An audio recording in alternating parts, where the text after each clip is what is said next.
Assalamualaikum warahmatullahi wabarakatuh. Perkenalkan, nama saya Rizwan Agung Prastio dari kelas D4 SKL 3A, nomor absen 19, nomor induk mahasiswa 18411500042. Di sini saya akan mempresentasikan mengenai tugas instrumentasi sistem tenaga, yaitu yang pertama menjelaskan alur kerja vokal pada control center, yang kedua memberikan perencanaan dan analisa tentang metering yang digunakan, penempatan metering, alat bantu metering, dan spesifikasi minimal peralatan pada masing-masing unit.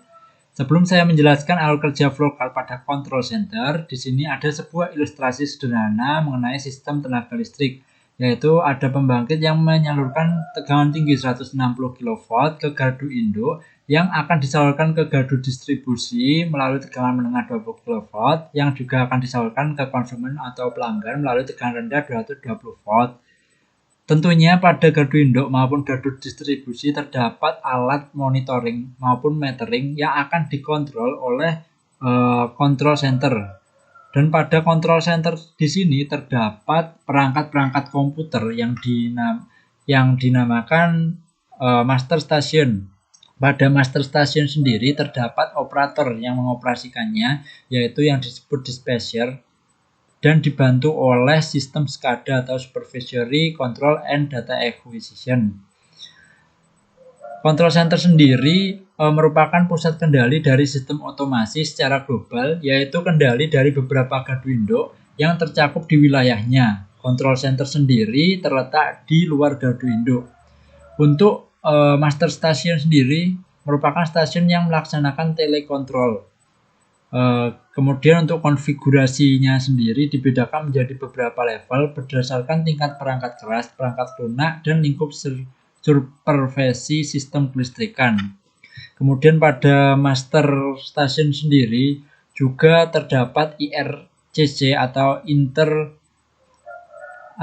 Inter-Regional Control Center dan IDCC atau Inter-Distribution Control Center, yaitu yang merupakan alat untuk mengatur RCC, IRCC untuk mengatur RCC, yaitu pusat kendali jaringan transmisi tegangan tinggi, sedangkan IDCC untuk mengatur DCC, pusat kendali jaringan distribusi. Kemudian master station pada control center sebagai telemetering atau memetering atau mengukur sebuah peralatan yang dihubungkan dengan RTU atau server, untuk telesignaling untuk mengirimkan sinyal feedback kepada dispatcher atau server utama jika terjadi kendala seperti fault report, alarm, dan lain-lain. Kemudian yang ketiga sebagai telecontrolling untuk mengkontrol peralatan yang terhubung dengan server atau RTU sehingga meningkatkan keefektifan dalam proses pelayanan dan pemeliharaan. Selanjutnya untuk alur kerja pada control center sendiri, yang paling bawah ini merupakan equipment, yaitu peralatan yang ada di lapangan yang dimonitoring atau dimetering oleh RTU. Dan yang atasnya ini merupakan jenis berbagai macam RTU, dan dari RTU ini akan dihubungkan ke gateway. Gateway ini merupakan alat penghubung untuk mengirimkan data-data yang akan dibawa ke komputer, dan komputer ini berfungsi sebagai main atau server, sehingga nanti ketika sudah di komputer ini maka akan muncul yang namanya HMI. Kemudian di sini ada juga event log printer, ini untuk mencetak data-data ketika terjadinya gangguan pada suatu sistem. Kemudian juga terdapat hard copy printer, di sini juga untuk mencetak bisa data-data berupa grafik maupun angka dari hasil monitoring maupun metering tadi. Kemudian data-data tersebut atau HMI tersebut akan dibawa ke Modbus melalui Modbus Plus Network ke gateway untuk disalurkan menuju dispatching center untuk dimonitoring atau dimetering pada master station di control center. Kemudian untuk lebih jelasnya, ini ada bentuk sederhana dari control center atau alur kerjanya. Di sini ada equipment, kemudian yang disalurkan ke RTU, kemudian melalui gateway ke server. Server ini menampilkan HMI, HMI ini akan dikirim ke dispatching center yang terletak pada master station.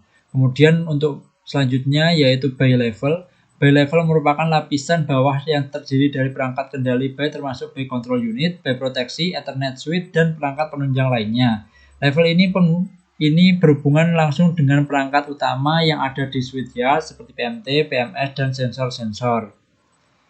Kemudian pada by level ini difungsikan pada kendali peralatan di lapangan agar bisa berkomunikasi dengan kontrol pusat melalui RTU dengan mudah dikendalikan dan dimonitoring oleh operator melalui pusat kontrol. Data yang diterima oleh sensor diolah diterjemahkan oleh controller sebelum dikirimkan melalui RTU. Kemudian pada gambar tersebut merupakan penggunaan by level yang menggunakan Merlin Gerin SPAM series 80. Terdapat underhook voltage protection relay untuk melakukan proteksi, SPAM by controller sebagai kontrol dan monitoring, other SPAM equation dapat melakukan metering, medium voltage relay SPAM berfungsi untuk utamanya kontrol, monitoring, dan metering.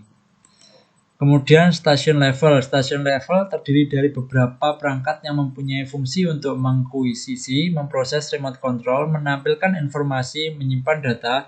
Perangkat utama yang berada lapis ini adalah lokal HMI. Lokal HMI sendiri berfungsi untuk perekam pemantauan serta menampilkan besaran-besaran sensor dari lapis di bawahnya yaitu by control unit.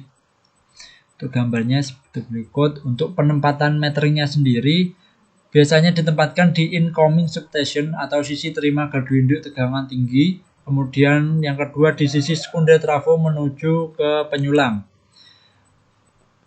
Untuk metering yang digunakan pada perencanaan saya yaitu ION 8600, yaitu salah satu tipe KWH meter buatan PT Schneider yang termasuk dalam kategori meter high-end dengan kelas akurasi yang cukup tinggi 0,2. Didesain untuk aplikasi billing atau transaksi serta mendukung fitur-fitur untuk aplikasi billing. Pengaman yang ada untuk pengoperasian meter ini terdiri dari security password untuk koneksi ke meter dan security hardware sebagai salah satu syarat untuk melakukan setting konfigurasi yaitu dengan cara menekan switch yang berada pada sisi depan meter namun tertutup over meter. Kemudian alat bantu yang digunakan yaitu ada CT atau current transformer dan CVT capacity voltage transformer. Pemanfaatan protokol Modbus yang tersedia di KWH meter digital tipe ION 8600 merupakan suatu sistem yang memanfaatkan aplikasi GTEx SCADA yang telah dikembangkan sedemikian rupa sehingga membentuk suatu tampilan yang dikehendaki sesuai dengan rancangan. Pada aplikasi tersebut tersedia fasilitas untuk mencapture data yang terekam pada KWH meter digital tipe ION 8600 dengan memanfaatkan media komunikasi digital dan protokol yang tersedia pada KWH meter digital tersebut. KWH meter digital sendiri melakukan pembacaan besaran energi listrik tegangan melalui inputan arus dan tegangan yang disuplai oleh CT dan CVT. Dari inputan tersebut diolah oleh KWH meter sehingga terbacalah besaran energi seperti arus tegangan, daya, frekuensi melalui protokol yang tersedia di masing-masing besaran energi tersebut diberikan semacam alamat yang nantinya digunakan oleh aplikasi yang telah terkoneksi melalui jaringan internet atau intranet untuk menampilkan besaran energi yang kita harapkan melalui HMI. Untuk media komunikasi sendiri di PLN menggunakan media fiber optik, radio, dan power line carrier atau PLC.